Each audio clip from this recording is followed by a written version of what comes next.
Hi, and welcome to the Alamo Music Center B&O channel. Today we're going to talk about how brass instruments work.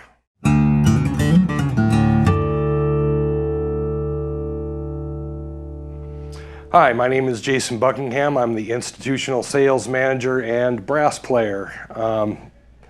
Today we're going to talk about how brass instruments work. Before we get into that, please like and subscribe to our channel. And as always, if anybody out there has suggestions for topics, we're all ears. We're still in the beginning stages of this channel, so any suggestions you have are more than welcome.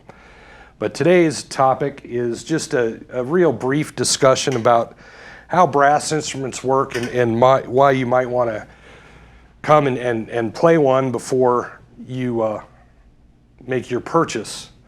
But we're going to start not with a brass instrument, but with really kind of the first brass instrument, even though it's made of eucalyptus wood. This is a didgeridoo.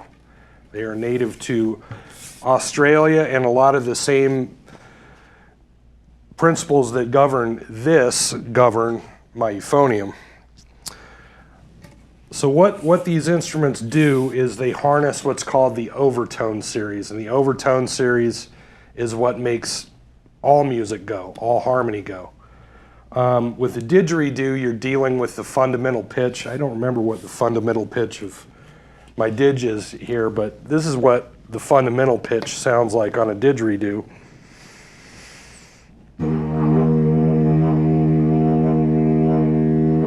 And then through manipulation of airspeed, just like with this,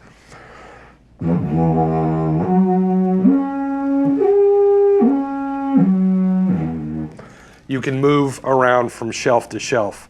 Typically with the didgeridoo, you're not going to spend a whole lot of time messing with that because you're going to spend most of your time on the fundamental pitch and doing things exactly backwards on this that you would do properly on a brass instrument, like move your tongue around, keep your jaw closed to get all sorts of neat sounds like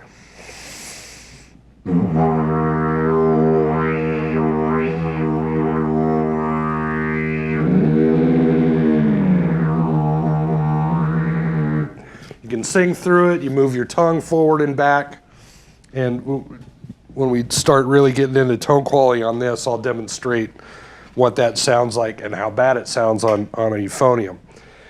But getting back to the overtone series, what makes brass instruments go? And really all instruments harness this. Like I said, there's a fundamental pitch. You have valves here. I'm just going to play on an open B flat. So the fundamental pitch of a euphonium is what you call a pedal B flat. Then from there, you go up an octave.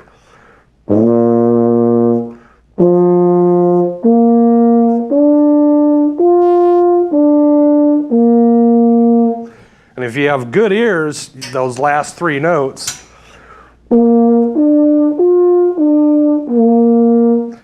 outlines a major chord. A major chord is something that physically exists in nature. And for those of you theory nuts,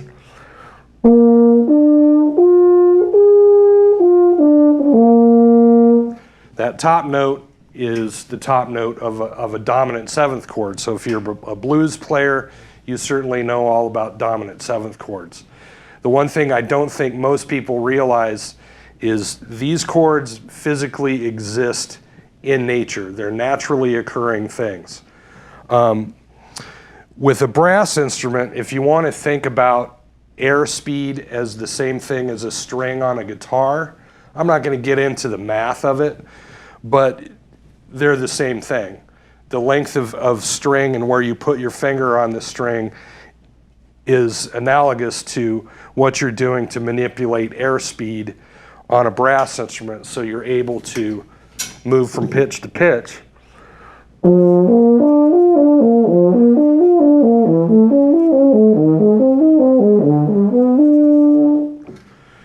So you're manipulating your airspeed with things that you're doing with your face, and again, I'm not going to get all that technical with all of that, but just know that if you think about the length of a guitar string, or you think about a let's say a crystal glass of water, and how far you fill it controls the pitch that it produces when you run your finger over the top of the glass.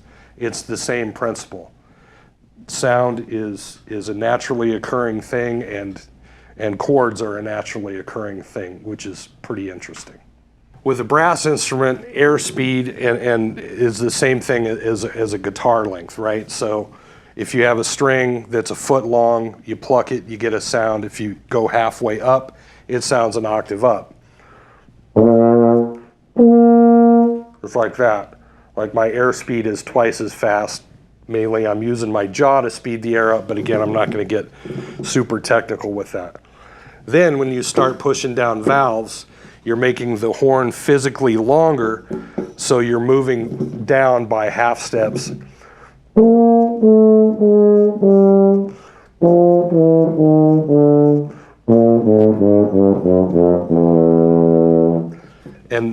a euphonium actually has a fourth valve that compensates for some weird pitch things.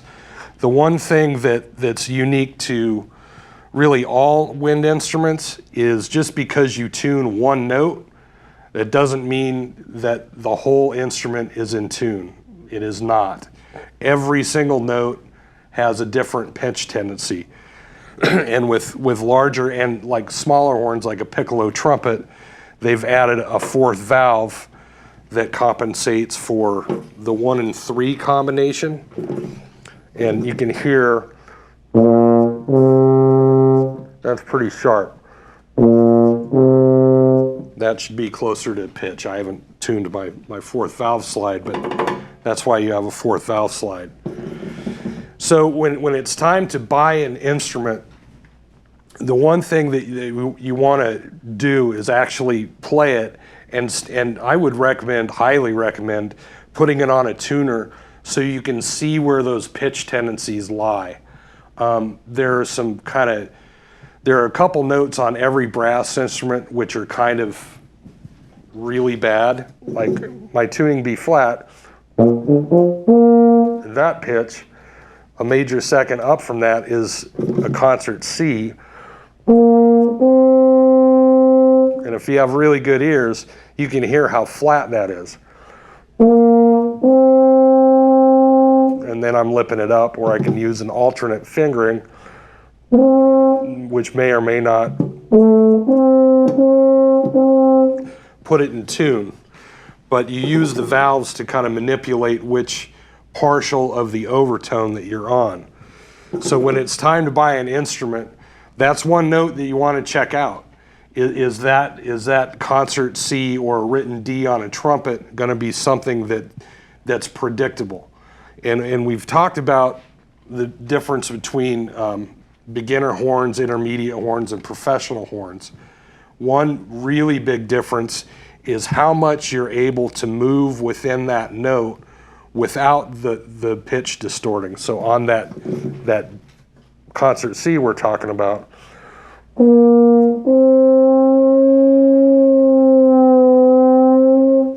I can move that around, and the sound doesn't really distort all that much, which really is one of the defining characteristics of a higher end horn.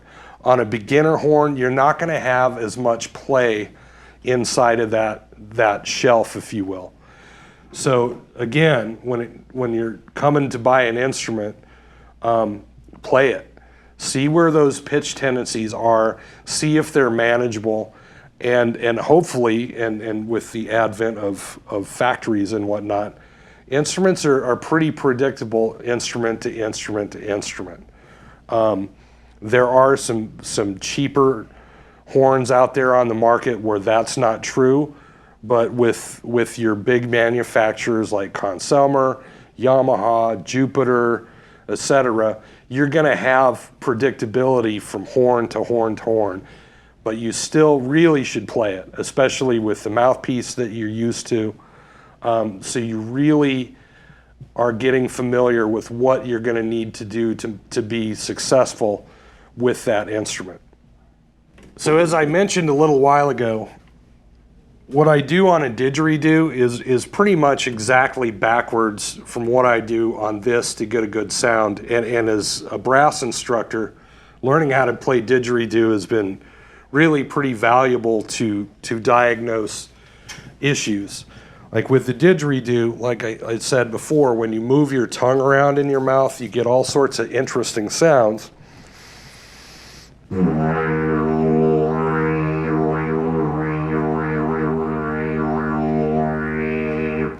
You would never want to do that on a brass instrument, because then you start to get some not so pleasing sounds.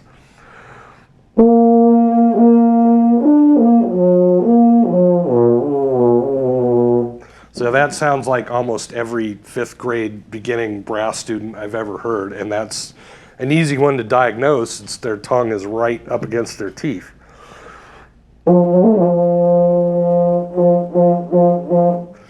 So playing this has definitely informed me as far as what that sound is. It's like, all right, Johnny, drop that tongue. And then you get a nice, clean sound.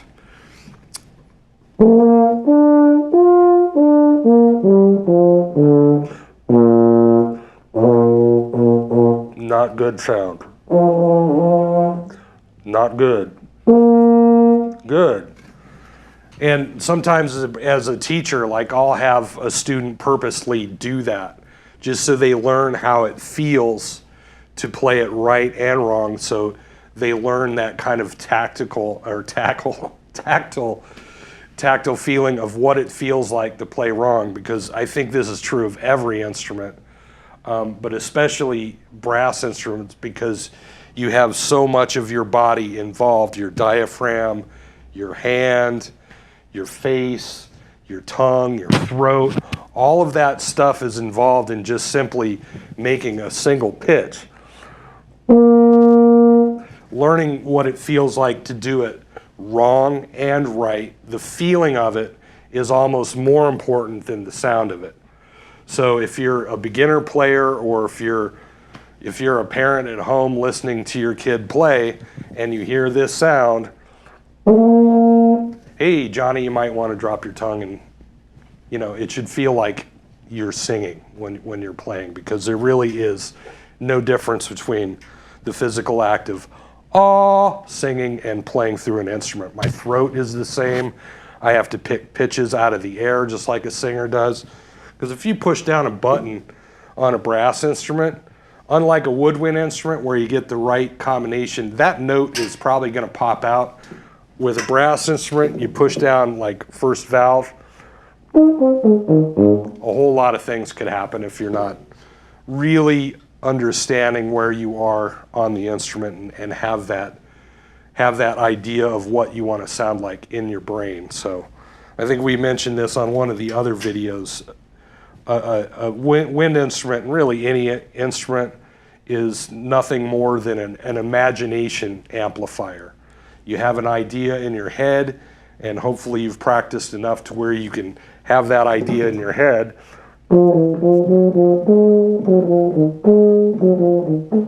And you can play it. But you have to have that fully kind of formed idea of what you want to sound like to amplify that idea. So thank you for tuning in today.